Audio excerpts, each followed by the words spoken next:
Assalamualaikum warahmatullahi wabarakatuh. Alhamdulillahirabbil alamin wa bihi nasta'in ala umuri dunya waddin. Wassalatu wassalamu ala asyrafil anbiya wal mursalin sayyidina wa maulana Muhammadin wa ala alihi wa sahbihi wa barik wa sallim ajma'in. Hari Raya Idul Fitri adalah merupakan momen seluruh umat Islam yang bersukacita menyambut hari kemenangan. Namun Islam juga mengajarkan tentang beberapa hal agar kita mengisi saat-saat lebaran tersebut dengan gembira tapi juga bernilai ibadah. Yang pertama, kita disunnahkan untuk sholat Idul Fitri. Adapun sholat Idul Fitri hukumnya adalah sunnah muakkadah sebagaimana firman Allah dalam surah Al-Kautsar, "Washolli li rabbika wanhar." Sholat Idul Fitri ini disunahkan bagi laki-laki dan perempuan. Dianjurkan untuk dilaksanakan secara berjamaah, lebih utama dilaksanakan di masjid daripada di tempat lainnya, termasuk di lapangan. Hanya bila daya tampung masjid memadai, bila sempit maka lebih utama itu di lapangan. Yang kedua, kita disunnahkan untuk mandi. Sunnah bagi siapapun, laki-laki atau perempuan.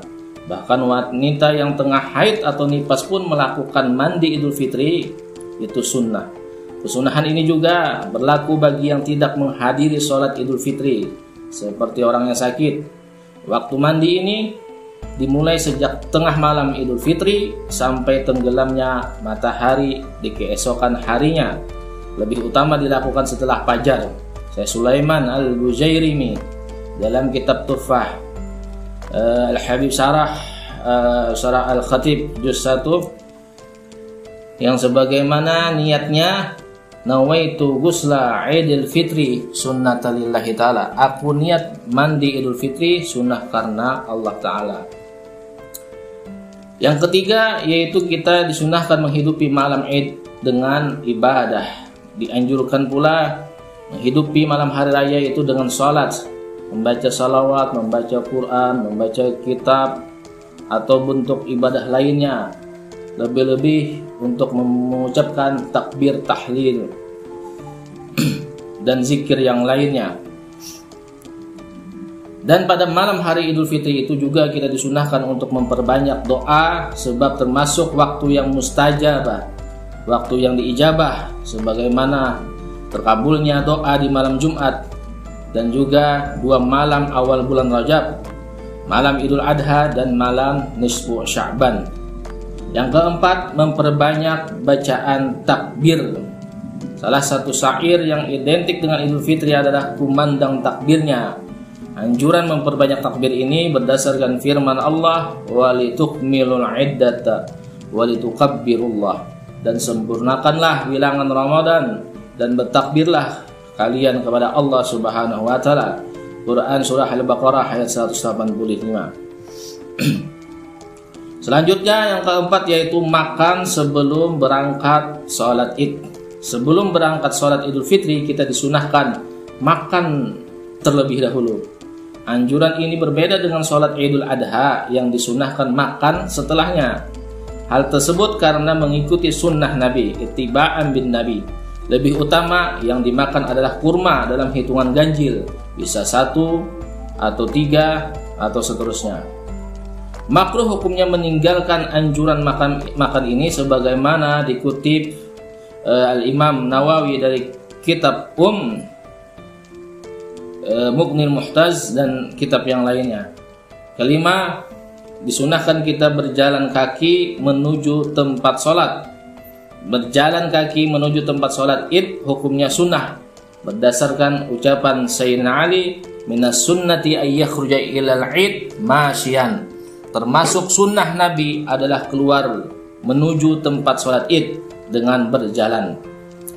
Bagi yang tidak mampu berjalan kaki seperti orang tua atau lumpuh dan lain sebagainya, diperbolehkan juga untuk menaiki kendaraan. Demikian pula boleh kepulangan dari sholat Id dilakukan dengan tidak berjalan kaki. Yang keenam, yaitu membedakan rute jalan pergi kepada pulang. Ini berbeda jalannya, itu juga disunahkan. Yang ketujuh, berhias bersolek.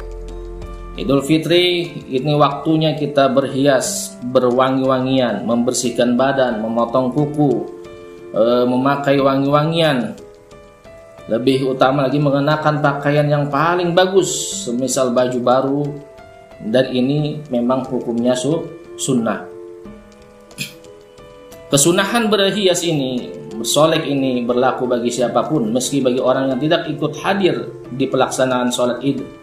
Khusus bagi perempuan, anjuran berhias tetap memperhatikan batas-batas syariat, seperti tidak membuka aurat, tidak mempertontonkan penampilan yang memikat laki-laki lain yang bukan mahramnya, dan lain sebagainya. Kedelapan yaitu at-tahniyah, memberi ucapan selamat. Adapun ucapan selamat ini terserah ucapannya bagaimanapun ucapannya. Sebagai contoh, dengan ucapan taqabbalallahu minna wa minkum kullu amin wa antum bil khair. Selamat hari raya Idul Fitri minal aidin wal faizin. Mohon maaf lahir dan batin, dan lain sebagainya. Pada prinsipnya setiap kata yang ditradisikan sebagai ucapan selamat dalam momen hari raya maka sudah bisa mendapatkan kesunahan tahniyah ini. Bahkan kata Syekh Ali Asy-Syibram Marisi menegaskan tahniyah juga bisa diwujudkan dalam bentuk saling bersalaman-salaman. Nah, itu juga disebut tahniyah. Karena itu sangat tidak tepat klaim dari sebagian kalangan bahwa ucapan selamat hari raya yang berkembang di Indonesia tidak memiliki dasar dalil agama.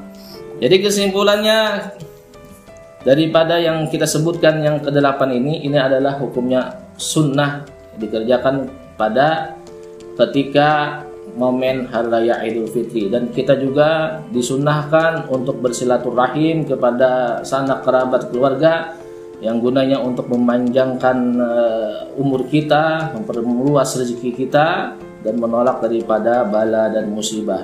Demikian, mudah-mudahan dapat diambil faidahnya. Wallahu muwaffiq ila aqwamit thoriq. Wassalamualaikum warahmatullahi wabarakatuh.